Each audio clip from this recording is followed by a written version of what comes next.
Hello guys, Greg back with another video. Apologies, it's been a while since I put any videos out. I haven't disappeared, I haven't stopped doing videos. It's just, you know, life gets in the way sometimes. I've been mad busy and I just haven't had the time. But I do miss doing the videos and I certainly plan to try and do more in 2018. So what I'm going to do today is I'm going to do episode 10 of my cheap but good fragrances series. Now there's a playlist on the channel that will have all of those videos in there, so search for that and they're all listed, really easy to find. I'll also have a link for all of them below in the video description here. Before we get started on this one, as always, very quickly, a watch check. So this is my Seiko SKX 009. So on to the review. Well, this is one that I really didn't expect to be doing. This is from a house that has pretty much just disappointed me for about the best part of 30 years.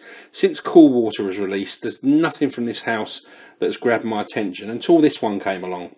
And this is from Davidoff and it's called Horizon.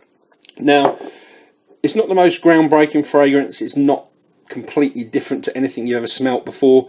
It's just nice to have a new release or a newer release that's not loaded up with tonka and is not trying to smell kind of like 1 million or in that sort of area. And it's probably one of only 2 or 3 fragrances that I've bought in the last year or so that I really look forward to wearing and I really enjoy. Don't get it mixed up with Davidoff Horizon Intense. That one is very different. It's a very dirty, skanky fragrance, and this one isn't like that at all. So before we get into it, I'm just going to quickly have a look at the presentation. So you can see it's quite a plain bottle. You've got Davidoff Horizon here. You've got Davidoff engraved into the sprayer there. You get this little plastic cap, and then on the top you've got this protective piece of metal which stops the sprayer from being pressed. You push that down and there you go. Let's see if we can show you the sprayer.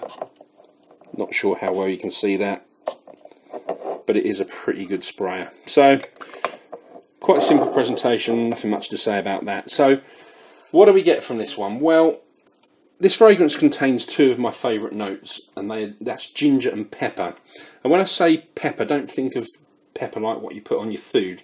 If you've smelt Marc Jacobs Bang, it's kind of how the pepper smells in that fragrance. It's nowhere near as pronounced as it is in Bang, but it's got that same kind of spicy, zingy feel to it. There's also a lot of vetiver in here, and the vetiver note in this fragrance is very similar to the vetiver note in Terre d'Hermès.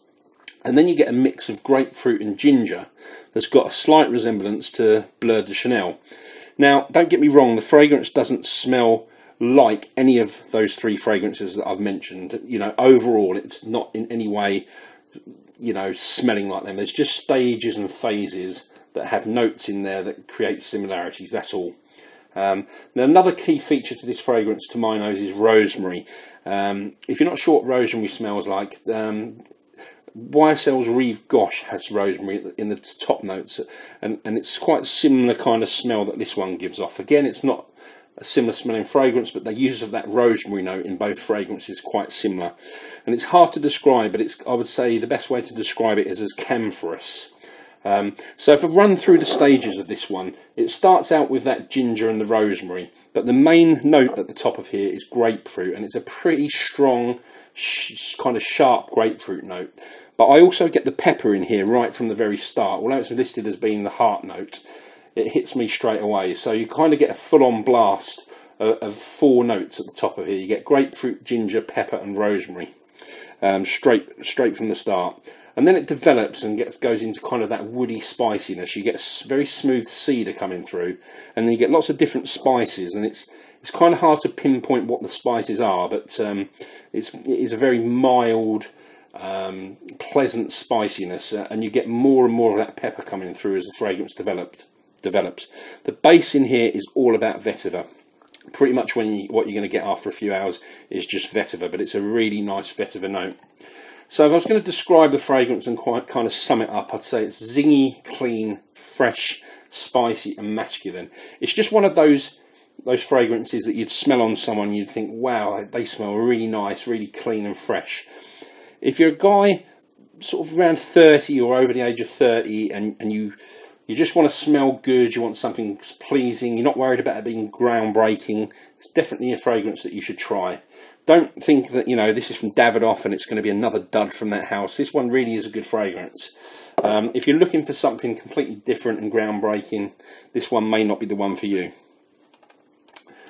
So occasions for this one, it's fine for the whole year round in my opinion. Maybe not the really coldest of cold weathers, but you know, it's very versatile fragrance. As I said before, it probably suits a guy 30 years and older, but as I always say, you know, each to their own. Anyone can wear whatever they want. Performance on this one, I get really good performance from this one, and there's not many fragrances that I say that about. This lasts for 12 hours on my skin, and I mean, when I say last, I mean people can still clearly smell it on me after 12 hours. It projects, you know, really well for about 3 or 4 hours, and it's one of those fragrances that's got a really great trail. It's one that will make people turn around just, you know, to see who's just walked past. So price, well, this is in my cheap but good fragrance series, so as you can expect, it's not an expensive fragrance, and although it only came out less than 2 years ago, it's already gone the way most Davidoff fragrances do, and it's kind of a bargain bin fragrance.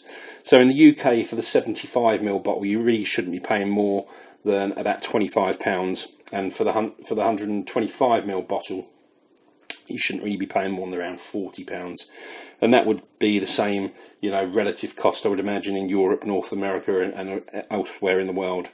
So rating for Davidoff Horizon, I'm going to give this one an 8 out of 10.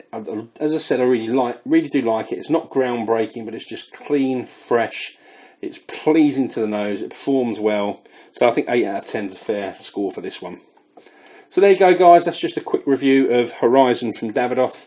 Hope you enjoyed it. Thanks for watching. Please do, you know, leave a comment. Please subscribe if you're not subscribed. Please leave a thumbs up if you enjoyed the video. Don't forget you can purchase samples of this fragrance and over 500 other fragrances from my online store, and that is www.fragrancesamplesuk.com. If you're outside of the UK, you can't order through the website, but you can email us to discuss how we can get an order to you, and that email address is info@fragrancesamplesuk.com.